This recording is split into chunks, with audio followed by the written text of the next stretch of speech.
Well, time is running out to take advantage of two tax breaks that President Trump's One Big Beautiful Bill did away with.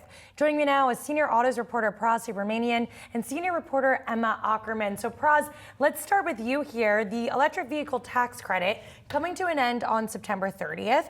What is this tax credit and how can American consumers take advantage of this before that deadline?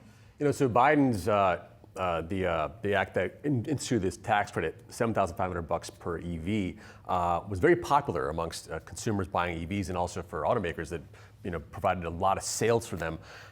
With the OBB, Trump now got rid of that, and it's going to expire on the 30th of September. But some new IRS guidelines mention that how completion of the sale does not mean delivery has to take place before the 30th. So you and I can make a deal or with the dealership, buy the car, sign a contract, pay a deposit. But if we take delivery later, we can still get that tax credit. So that's a big kind of boon for buyers who may not find the inventory they want right now, might want to wait for a car to come in, but they want to get that order in place. So they can do that now, and it helps them get that tax credit, which is a big deal when you're buying an EV.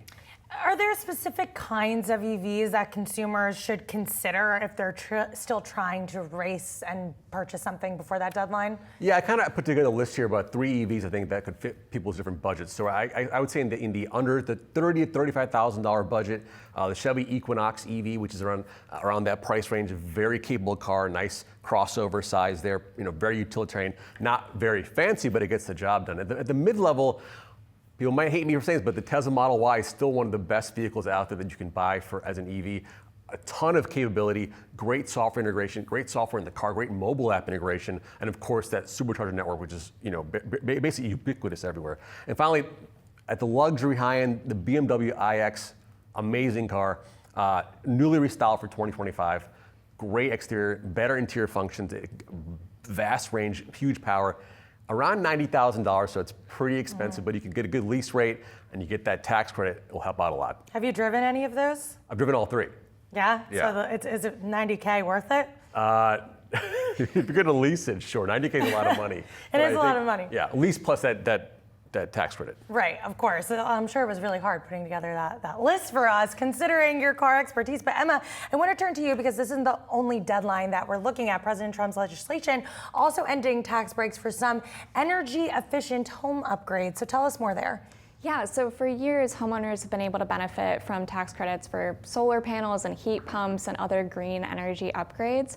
Those are set to sunset at the end of the year, December 31st, and you actually have to have these upgrades installed by that date to qualify for these credits. And this comes as energy prices are rising nationwide, so this is an advantage or something that consumers might want to take advantage of pretty quickly. So I'll start with solar panel tax credits because those are pretty sizable. So the average solar panel installation can easily cost upwards of $20,000. This tax credit that exists right now and is expiring at the end of the year covers about 30% of the cost. So the cost savings can be several $1,000s. But again, you want to get these solar panels on your roof installed by the end of the year. And I would imagine that there's sort of a mad dash for solar panel rooftop installation contractors. So you would want to try and contact some of these folks yesterday or as fast as possible.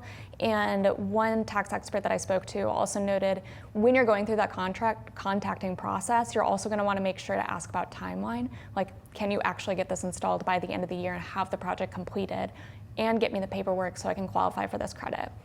Then there's another credit for energy efficiency upgrades. So this also covers 30% of the cost of, say, like heat pump installation, or up to $2,000.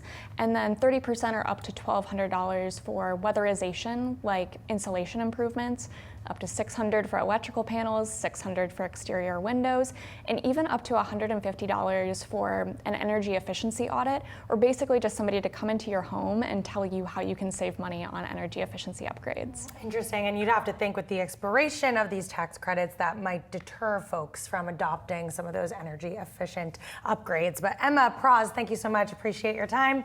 And you can scan the QR code below for more information from Yahoo Finance's taxes page.